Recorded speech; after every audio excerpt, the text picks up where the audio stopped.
ladies and gentlemen, welcome to the last day of Armadacon 13. I hope you're all not too much suffering from hangover, tough prologue.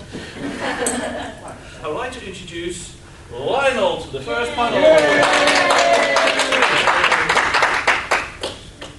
Thank you all very much. I think there is no greater compliment that your friends can pay you than turning out on a Sunday morning for one of your chat shows. Thank you all very, very much. Lovely to see you all, and we've been having a splendid time on this 30th. I don't know whether we came to the first one, but we've certainly been among the guests for many, many years. How many you do? We loved it. We always loved it. And if I may say, we've already booked up for next year, please and thank you. Despite being in our 80s, we hope to be here next year. So, this is a Q&A session, so I shall be honoured and delighted if I can answer any questions that any of you may like to have for us. Yes, fine, let's start with that. I realise that you've done a previous thing, and you might have mentioned this, but exactly at what point in your life did you get into the crime? Right. Well, I would think for myself, my mother and grandmother were very keen, supportive, non-conformists, and went to various little religious meetings in what I would call the non-conformist sector of the church. And you know what happens if you have a mother and grandmother who are deeply and sincerely religious. You tend to be taken by the left ear and brought and placed in the pew in between them. And so I didn't question any of it. It was just part of life, you know. When you oh yes, it's religion, and we go here and we sing hymns and we say prayers. And then I suppose I'd be about 12 or 13 when I started wondering just how much truth there was in all this, and how far I was getting, as it were, sort of dragged along, and I felt like a small fish in a stream of powerful water, and wondering whether I could turn around and swim the other way, or I wasn't strong enough. And I suppose I'd have been about 13 or 14 when I began to doubt the sort of traditional religious ideas, no longer to accept them as, oh, it's part of life, so it's as real as sunrise and sunset, and there's this, that, and the other. And I began to read H.G. Wells, Jules Verne, and what we might call the perhaps early science fantasy and science fiction that Wells and Verne were writing. It was Wells and Verne who were the primary influences on my teenage thinking. And then I got to a position when I was a bit older, 17 or 18, where I was trying to evaluate it from a scientific point of view, and to say, well, what are the facts, and who was Noah, and did he really have 7 of every animal, and did they do this, that, and the other? I thought, well, it doesn't seem particularly probable.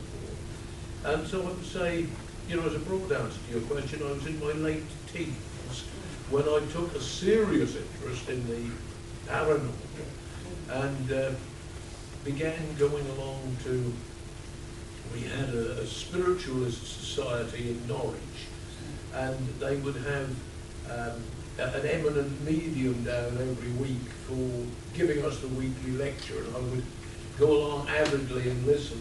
And one never to be forgotten occasion, I was there with my dad, and we were up in the gallery of this theatre that they'd hired. It was the Old Norwich Theatre Royal, as it then was. And this very charismatic lady who was the invited medium for that week suddenly points up to the gallery where we are, and I have a message for the young man with the bow tie sitting in the second row. Me? Yes, you! And I can't remember what the message was. It wasn't anything spectacular, but it was either something about travel, or you will be receiving some important letters that you'll have to make some decision. You know, the usual kind of thing that a medium will point out for you and say, this, that, or the other is going to happen. But I shall never forget when there must have been 300 or 400 of us in the theatre from the East Anglian Paranormal Society, Psychical Research Society. There was this, I said, very charismatic lady who, of all the 300 people in the theatre, I think it must have been because I was a teenage boy wearing a bow tie, which was a little unusual in those days. She was looking for something she could identify. Young man with a bow tie, said, and I said, me? Yes, you! Rather like being called up and told you were now in the French Foreign Legion and we're heading for Afghanistan. Yeah. So that was when I took a, shall we say, a serious academic interest in what is our universe really about. And as I've said in one or two of our earlier sessions, the theories that there may be parallel universes, and when we think we've encountered the paranormal, it's the two parallel universes brushing each other. Or it may be or the idea of time travel and all kinds of things of that sort, but we're all going through my mind at the same time. And I think probably from the present day, so from my teens to my 80s, I still like to look at things objectively, come in and pick them, as I would say, you, my friends in Armadacon, that nearly 99% of us have the same approach, in that we like to examine what's out there, we like to look at it carefully, thoughtfully, and see what really is. What really is the structure of this very mysterious universe. Yes. Do you have a favourite mystery quest that you've been on? Our favourite mystery quest. I must consult my manager at this stage. What would you say is the one we like best, madam? What's that find most interesting? The one we found most interesting? Probably, it was the Rennes Chateau story. Oh, yeah. That's weird. As I said, I should never forget coming in from school. I was deputy head at a big school in Norwich. Came in and Patricia said she'd seen the flyer for The Priest, the Painter and the Devil, which was the show that Henry Lincoln had made about Belanger Saunier, the priest of Rennes Chateau. And she said, it looks like it was going to be a good programme. Shall we watch it? And I said, yeah, great. And we were so intrigued by it. How this impoverished French priest way back in 1879 had suddenly become the richest man in the south of France. What had he done? What had he found? Who had made this money available for him? So we then, our two lovely daughters, one of whom drove us down for the weekends, well and truly grown up. They were then schoolgirls, and we said, right, well, school finishes tomorrow for the summer holidays. We'll take our girls over to Grandma to stay with her for a few days, and we will hightail it down to the south of France and see what really is going on at Rennes Chateau. And I think, truthfully, we've been intrigued by it for the last 30 years. It's nowhere near being solved. So what have you found? I mean, did you find Oh, anything when in we the went local to church? Or? When we went to Rennes, oh yeah, all sorts of things. One of the most mysterious was when we examined the church where buried, well, we looked in, we talked to a lot of the locals who had known Belanger Saunier, some of the older residents of Rennes. Wow. He died in 1917. We were over there in the 70s, so that when they're just after the Lincoln program came out. So what we got were some of the oldest inhabitants who had remembered Belanger Saunier and said all sorts of things about him, that he was, should we say, rather curious for a village priest, that he had not really had any deep spiritual interest in the place at all, that he had simply wanted to get that living so that he could explore, could get under the church, and there were all sorts of secret passages and secret chambers under the church. So you think he was actually digging in the church?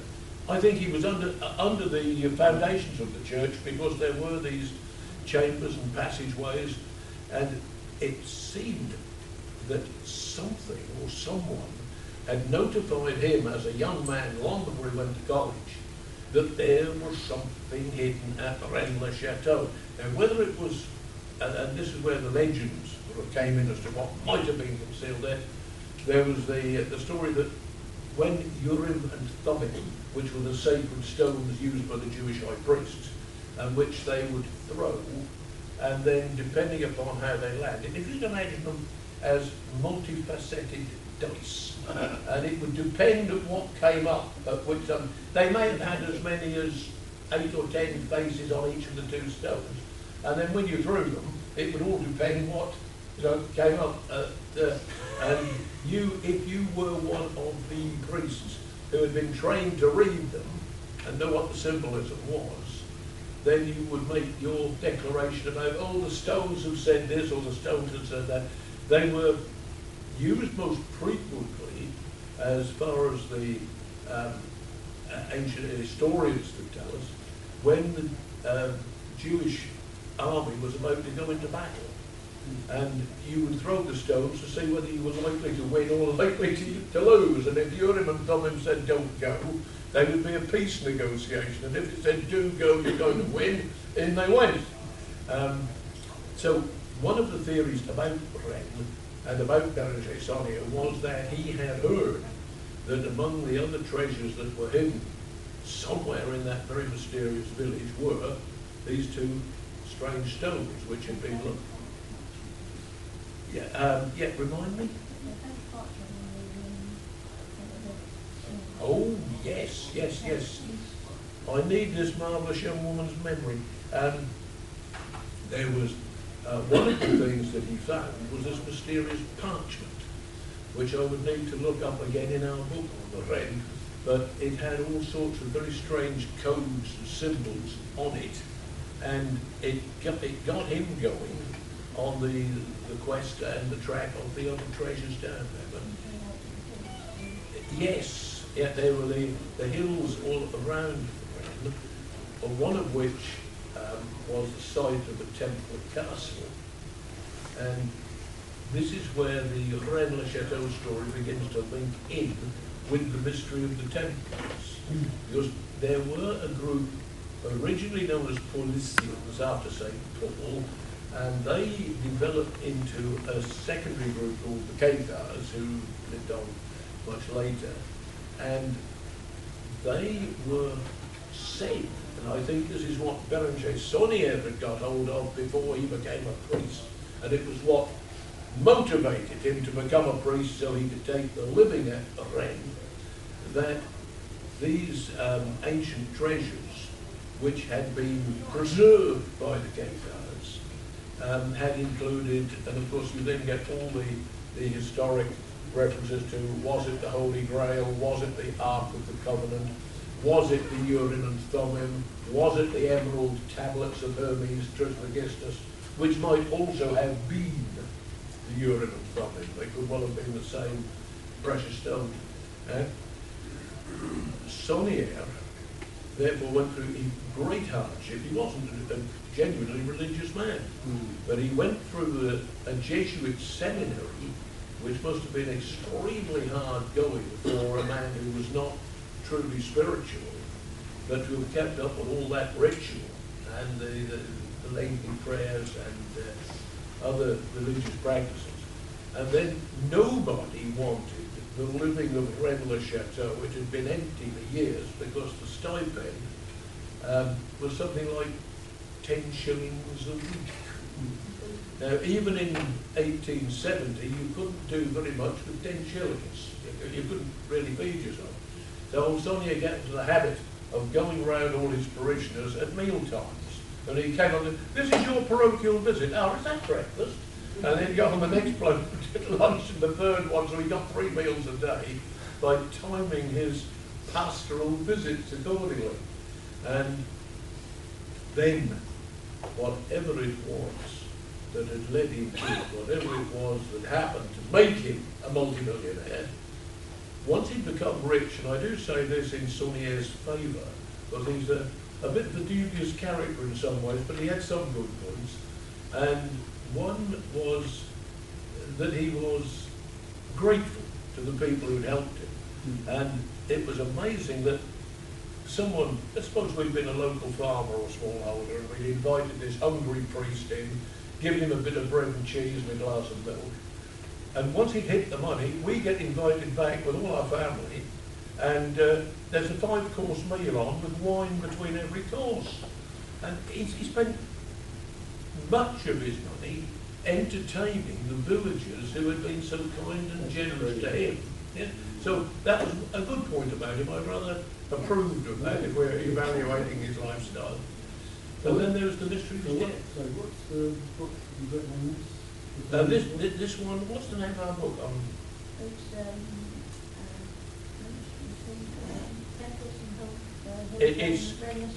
Yes, it's only one, that the mystery of the Templars, the Holy Grail, and the mystery of Rennes Chateau. It's all in one of our. It's the same book. Oh, you got it on the table? It should be on the table, wouldn't it? Yeah. Yeah. That's the one I thought was in the Bible you brought the other one.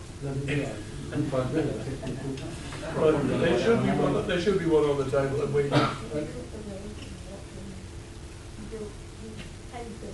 Yes, that was the other thing that he did in order to help his villagers. He built and paved a road right up to Rennes, which made life ever so much better for the impoverished farmers and smallholders, which had previously you more or less had to take your stuff off your horse and put it on your shoulder and walk up with it. It was that bad. And so Saunier built them a road and paved it. And it was, oh, yet the other thing he did for them was there's another good point. He didn't just spend, he did spend the money on himself, and he had a very attractive 18-year-old housekeeper who also doubled in other roles, there can be little doubt. And, yeah. And so he enjoyed the pleasures that life offered, and he drank like a fish, and he ate vociferously as well. He really lived life to the full, as a hedonist. But he had also, again, as a redeeming feature, the money that he spent on the villagers who had been so helpful to him when he got nothing. And I'd forgotten to prompt him that he built a beautiful water tower for them. And previously there just hadn't been any piped water in the village. You'd either had a well that you shared with 2 or 3 neighbours, which was likely to run dry in hot, dry weather.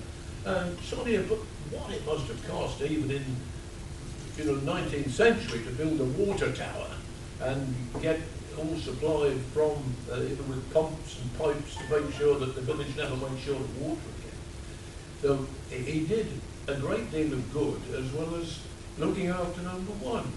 And the other amazing part of the mystery was his death. He had apparently been in very good health until 1917, and then suddenly just sort of keeled over and died, and nobody knew why. And of course the forensic medicine was nothing like as good as it was today. In 1917, an otherwise healthy man in his 60s keels over and dies. You say, well, was it food poisoning, or did he pick up a bug, or was it a heart attack? So who benefited from that? Ah, now that is fascinating. He was still with Mary de Narnaud, she had been his 18-year-old housekeeper. She was now a lady in her 40s or 50s, and she lived on right until 1953. She was a very old lady when she finally passed over. And other than her, there was nobody to benefit. There was her and the de Narnaud family, whose graves are in the Rennes Chateau cemetery. And it didn't seem so much a case of if he was poisoned. It didn't seem so likely to have been one of his, he was very, very popular in the village because of the way he looked after everyone. And it wasn't a question of any of his immediate friends or family wanting to be rid of him. But this is what brings in the second part of the mystery, which also intrigued us enormously all the years we investigated it, was this mysterious Priory of Zion. Now, they would appear to have been a secret society, and there were a number of theories put forward that Sonnier didn't find a treasure as such, but he was taken on as the local priest by this very mysterious secret society, the Priory of Zion, and they were pouring money into him to do anything he wanted with in return. In return for something that they needed him to do for them in the church and with those hidden treasure vaults. Yes, remind me of that.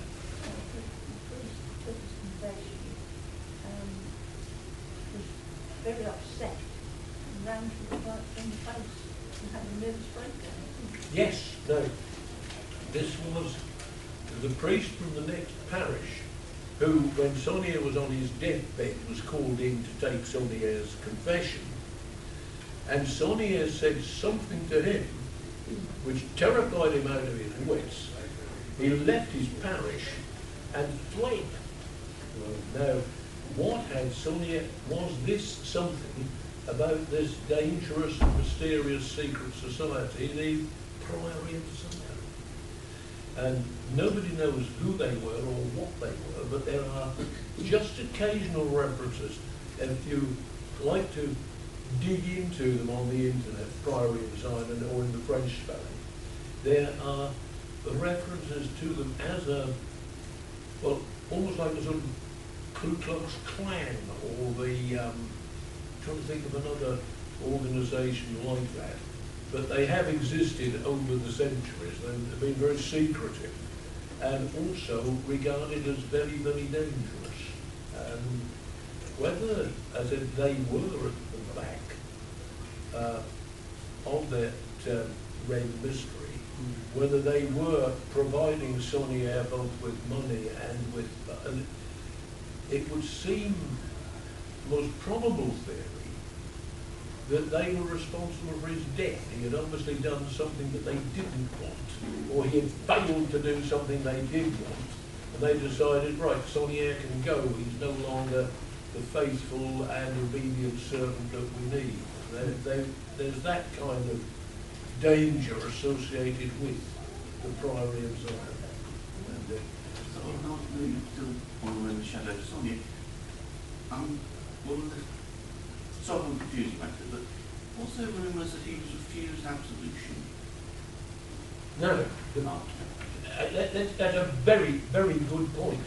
And again, without looking in the book myself, can you remember that one when we read the absolution? The priest who took his confession and ran may well have been, to pick up your point, which is a very important one, he may have refused him absolution. And I think if I dipped between the pages of the book, I'd be able to give you a definite answer on that. But you are on the right track. There's something about the absolution which either didn't happen at all, or which happened more or less after his death, when another more senior priest took over and sort of did it for him posthumously.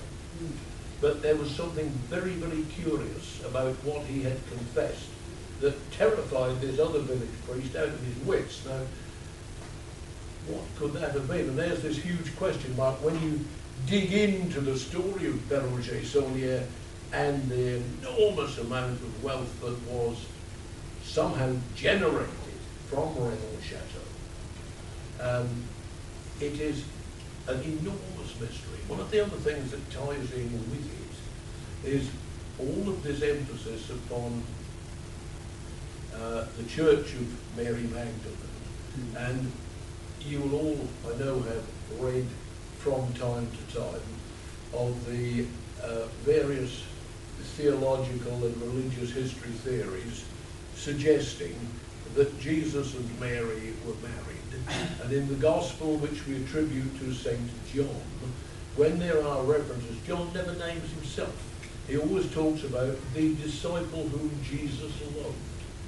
And there are those who would take that theory to another stage and say that Jesus and Mary Magdalene had actually married, and that when Mary escaped after the crucifixion, and went to southern France, there are so many churches dedicated to her in that southern French area, that there is also the link between her alleged children and the early French monarchy, that one of the Merovingian kings was actually a descendant from the marriage of Mary Magdalene and Jesus. And of course this is enormously controversial, and, but nevertheless I think it's extraordinarily strange that the author of that magnificent gospel, which is attributed to St. John, is only ever called the disciple whom Jesus loved. And the theologians who take the controversial standpoint on this would say, yes, well, that was his wife, and she was one of the 12, and it was Mary Magdalene. And so there we are, that opens up a whole, that's another ball game. Right, have we another question? Yes. What's the most recent thing you've been investigating? Right, I shall have to consult the management. What's the most recent thing we've investigated, Madame?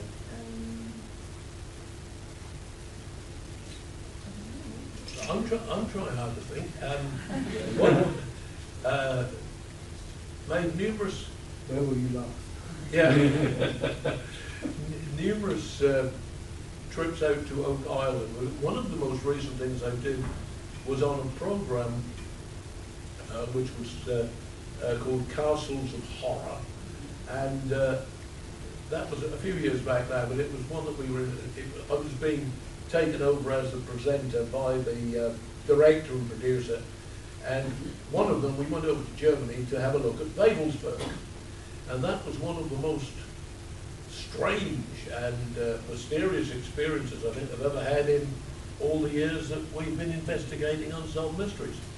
That Babelsberg, as you know, is a rather unusual shape. It's triangular instead of being normal rectangular shape for a castle. And when we went out there to investigate it, discovered that it had been used by Himmler and the SS, and that one of the curious things about Nazism was that some of the forefront Nazi groups, like the SS, were into black magic and the paranormal.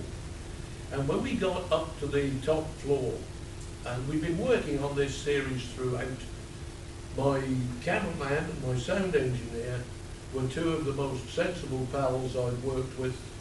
They were professional engineers, they were both highly intelligent, and what I would call men of the world. They were unlikely to be frightened of much.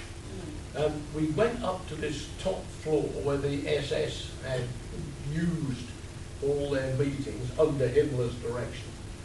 And all around it, and nobody moved any of their stuff, were the most grotesque black magic. There were skulls, there were strange creatures, all carved into the stonework around this triangular upper story. And if you can imagine, having worked with a couple of pals for 6 or 8 weeks, been to castles everywhere all over Europe, and knowing them to be intelligent, reliable, good companions in every sense as professional workmates, and to have the two of them, when we got up there and I got the script in my hand, the producer, director wanted done in that chamber, that they both turned pale, and they both said, "Lionel, for God's sake, get this in one. This place terrifies us. There's something here." And I didn't feel a thing. But my two pals, who were so sensible and practical and matter of fact, in that one room, in all the castles we've been in, some of which were very weird and grotesque, not the slightest problem. You know, never said a word about it. But up there in Babelsberg, they were actually begging me, "Get it in one, we want to get out." And I did manage to do it in one take.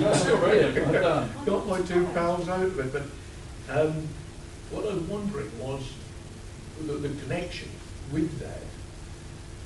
was whether I didn't feel anything, certainly nothing like what was affecting them, was because over my years as a priest I've conducted a number of exorcisms and they've always been successful.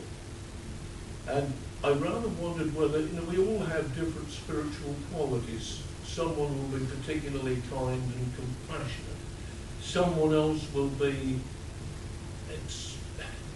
particularly sensitive to the feelings of the people that they're trying to help, or whatever it may be. I'm not quite sure what an exorcist is, but I believe there are, for want of a better term, warrior priests who are successful exorcists. And whatever strange, dark, malign influences there are, realise that they are up against somebody who can sort them out. Not being arrogant or boastful of it, but if you are a natural exorcist and you're called in to do exorcisms, and you read the prayers of exorcism and you sprinkle holy water in the prescribed manner, in the prescribed place, and the trouble that has been causing the misery to the people who've asked for help then stops. There is something there that you were doing. And as my two pals said to me afterwards, we think it never came near you because you were an exorcist. Well, fair enough, that's a very nice compliment. Thank you, gentlemen. They said, we were scared out of our minds, though. It said there was something in that room that was so threatening. And yeah, that was the one that I remember vividly from when we did Babelsberg. And what was also interesting about Babelsberg, the local curator showed us round, took us right down into the sort of sub-basements of the lowest of the dungeons, which had been used in the 15th, 16th centuries by witches. And their paraphernalia still remained in the lowest dungeon. So you've got Himmler's SS at the top, and way down in the lowest dungeons, you've got the traces of medieval witchcraft. So it was almost like a sandwich of weird happenings with a castle in the middle. And as you said, Trish, that was one of. But what have we written on recently? Most recently we've done. Being, as I said, as we are now in our 80s, we don't trot about quite as much as we used to investigating the paranormal. We find home and a good television programme is very tempting.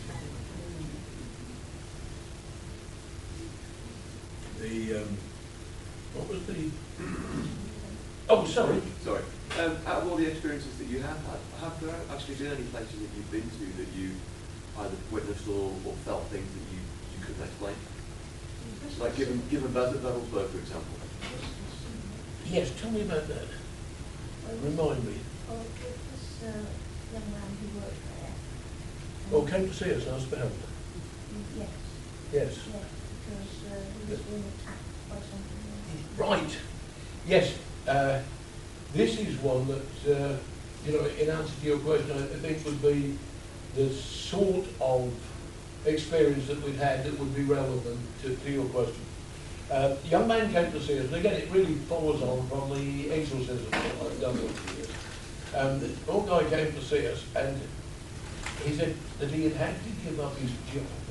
He had been one of the staff in the Bristol Odeon cinema, and that he had, as staff overseers in cinemas and theatres do, that he'd been sort of responsible for safety and making sure that people were okay. And he said there was one particular corridor in which, when he had to go along that corridor, he was irrationally terrified and things attacked him. And he had a very kind and helpful sort of bloke who ought to be in management as a cinema manager. And he said, I really can't face that corridor every time I go down it. And he said, I'm going to have to give him my job. And the manager was very reluctant to see the young man go. But he said, well, if you really feel, he said, and he said, if you can get anyone to help you, just come and see me. So the guy comes to see us and said, would I help him, would I go with him? And I said, yes, of course I would. And so we went down to this particular corridor where he came with us to show us exactly where it was. Yes, yes, we had at that time, you see, I have to carry my memory with me. And we had at that time a very close friend whose name was Rosie Malone.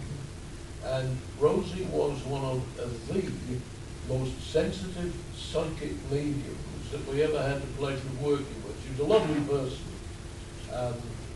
in her own right, but her psychic sensitivity was way beyond most of the mediums that we've worked with. And she agreed to come with us to investigate this corridor. Now, remind me again how Rosie first reacted to the corridor. She said they like piranha. Piranhas attacking. Yeah, that's coming back to me now. She was with us when the young man was leading us down the corridor. And her description, she wasn't irrationally frightened, but she was very nervous. And she said, I can see what's attacking him and what's terrifying him. And her description was, they are the psychic equivalent of piranha fish. And they're these small, evil, whatever they were, minor demons and whatever you call imps. And they're swarming around the boy. And because she was so gifted and talented as a seer and medium, she could see them. Now, this was one of the very rare occasions, and I am not particularly sensitive to what's around. Maybe that's why I'm a successful exorcist. I can't see what I'm fighting. And even I felt that there was something very negative.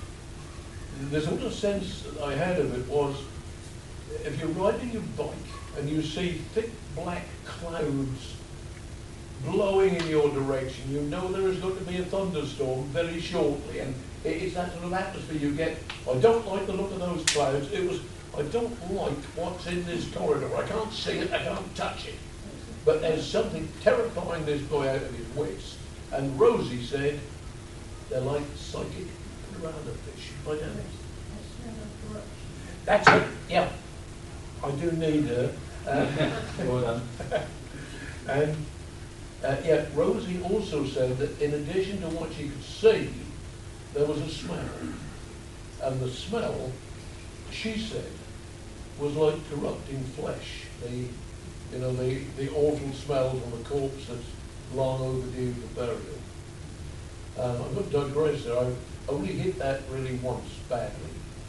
I was in France, I was staying with friends in Bordeaux. Wasn't long after the war. And my friend that I was staying with took his handkerchief out, gestured to me to do the same, and clapped it over his nose and mouth. And the guys who were reconstructing the bomb-damaged buildings had just pulled aside, and they were a good 20, 30 yards away from us. They had pulled aside some bomb-damaged rubble that had been there since the 40s. And inside this rubble was a corpse. And the smell of that dead person travelled 30 yards. It was indescribably revolting. And harking back to the episode in the first Lothian, Rosie said that in addition to seeing these piranha fish-like demons, she could also smell this odour of death and corruption. She said something that's long been neglected, which was more or less indicating that perhaps under the foundations of the cinema there had been an old graveyard, or it had been a murder scene, or something particularly horrible had happened there in years gone by. And as a result of that happening, there were these little evil entities, whatever they were, plus this terrible smell, and once she said it was the smell of death, took my mind back to the late 40s when I'd been in Bordeaux, and they'd unearthed that, and I said, yeah, as soon as you described that, Rosie, I know exactly what you mean. I've come across that after the war. Were you able to sort out the corridor? Yes. Yeah, I finished, sprinkled holy water. Rosie was actually telling me where they were. And so instead of just sprinkling the holy water in the corridor, she said, there's a group of them there. And I was, you know, with the holy water up there, and right, they got there. And she then used what I regarded as a very complimentary comment. She said, they're terrified and they're going. And I didn't know whether they were terrified of me or whether they were terrified of the prayer of exorcist. Trying to be rational, I said, yes, they're afraid of the holy water and they're afraid of the prayers. But the way Rosie put it, that they were rather nervous about me. Did they ever find out whether the instance was something nasty that had happened there or Yes, yeah, indeed. The cinema manager had been murdered. It was not long after the war, and it isn't the bit that was unearthed as the background to it. And his office had opened from this corridor that had once been the office. Now, he had been there in town during the war. He got some quite minor health complaint which had prevented him from being called up for service. And he was, sadly, a bit of a rascal where the ladies were concerned, and where a lot of young married couples had husband out, you know, VE Day and European invasion, going up the Normandy beaches and so on. There were a lot of very attractive young wives who hadn't seen their husbands for months. And this disreputable character, who was a cinema manager, had been, shall we say, taking advantage of what he thought were his opportunities. And one of the soldiers returned from the war. Broken-hearted wife says, I'm ever so sorry, darling, I must tell you, you still want me, but I succumbed to the cinema manager while you were away. And he said, I don't blame you at all, I still love you, it wasn't your fault. Is he still in that cinema? Yeah. And like so many other returning servicemen, what had he got hidden in his kit bag? Couple of Mauser 9mm, ex-German. So he goes round the cinema, knocks on the door, idiot boy opens the door, gets 3 shots from the Mauser straight down the chest. The soldier was never caught. I rather suspect that the detectives who were working on the case had a fairly shrewd idea of who it was, but had written case closed in view of the cinema manager's reputation and behaviour. And of course, everybody then was so patriotic that the last thing you want to do is to arrest a gallant soldier who's been fighting for his life in Germany, for our country and our victory, and that then comes back to find that somebody's been cheating with his wife and shoots the bloke. And if I was the detective inspector in charge, I said, right, well, we've no idea who that was, we'll close that one. Let's go on to the other one. What about the burglary at number 7? And I don't think any great effort was ever made to arrest him.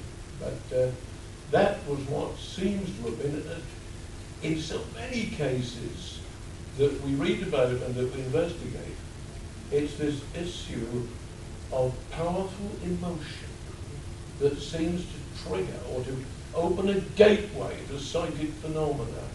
And so you have got the furious anger of the returned soldier and the abject terror of the cinema manager looking down the muzzle of a Mauser 9mm. And that release of emotional energy may have been what triggered the peculiar psychic phenomena in that corridor. I know exactly what you mean. I've been driven out of the pub by it once. Many, many years ago, I lived in London for a couple of years, and a group of us went out to a pub up in Kensington Way one night, a place I'd never been before, an old place. And I don't know what it was in that pub, but I couldn't stay there. I spent the entire evening sat outside. Right. It was just this black misery. You know, I was just terribly unhappy. I couldn't be in there for a minute. I thought it was me just being in a funny mood at the time. But it wasn't until years later, I was reading a book on hauntings and looking at pictures, and I thought, I know that pub. Right. That's the pub I couldn't stay in.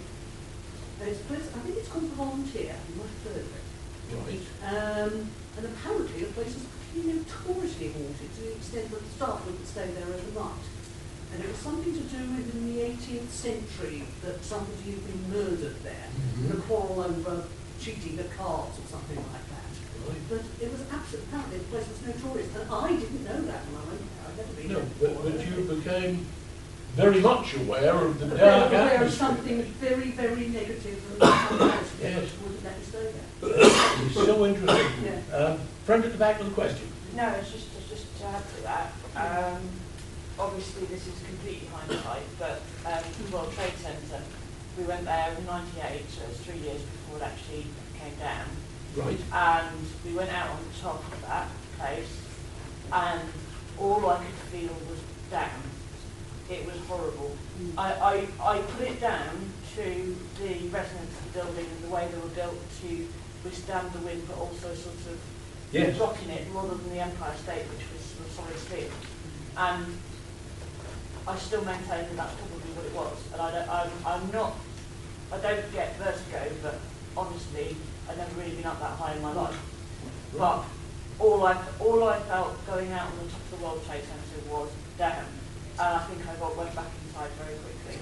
I just did not like that at all. And obviously, as I said, it quite possibly might have been just vertigo, but 3 years later, kind of, yeah. There's indescribable horror when it came down. Yeah. Yeah, you see, when something like that occurs, when you had the feeling in the pub, you had the feeling in the trade centre, what I rather wonder is that those who are, shall we say, gifted, talented, or who have this hypersensitivity, which not everyone has, that it's almost as if in the course of Darwinian evolution, there are certain facilities that develop within a particular human being and which may be an aid to survival. If we think of the way that sight developed thousands of years ago, we think the way that hearing enables us to pick up what may be threatening, what may be dangerous. And perhaps there are other sensitivities that develop in some of us which not everyone shares, but which, you see, the awareness that there's something horribly wrong with that building and a feeling of going downward, or that there is something threatening and evil in that pub. And it does just make you wonder whether, in that sense, it's something we've lost as animals. Yes, oh they do. Right, some question. One take the lady there. Yeah, the other one I was going to say, again, follow on what you said just now, there's a pub in Taunton next to Taunton Castle, Right. called in St John's, called Warminster Arms. I didn't like that pub at all. I couldn't go near it, I couldn't go in it, couldn't do anything about it. I only go and find out later that there's actually a body buried in the road next to it. No. And whether the two are linked, I couldn't say, but... No, but it makes you think that they are in some strange way. Yeah. Yes. And your question was? Well, it wasn't really a question. We went to, years ago when we were in Essex, we went across the river to Kent. It was in the evening, it was a summer evening. We drove, I don't even know where we were, neither should we. We drove down the side road and there was this village. Right. And we literally got into the village and I looked at my husband and said, we had to get out here now. Well, he felt it the same. We left that village so far. I have no idea what frightened us, and I can't even tell you where it was, but it terrified the life out of both of us. And I actually said to him a few weeks ago, I said, we're going to go back there. And she kept saying, if I knew where it was, I still would go. But we don't know why. It was a lovely summer evening. There was no reason to feel that way. But it was so similar to the way that you've expressed that. It was just so very, very similar to what my sound engineer and my photographer were saying. We've got to get out of here, but we don't want to be in here. Yep. And yeah, sorry, next one, then I'll take it. Yep. Have you ever come across the haunting of an animal in a place? And I'm quite interested in this because my one and only event was when I was about 15 and never even heard of paranormal actually happened. And it was an animal that I first heard. And I'd gone to a celebration of an aunt's wedding. It's a second marriage. You ever heard of a place called Brooklands, where they used to do motor racing? Oh yes, yes.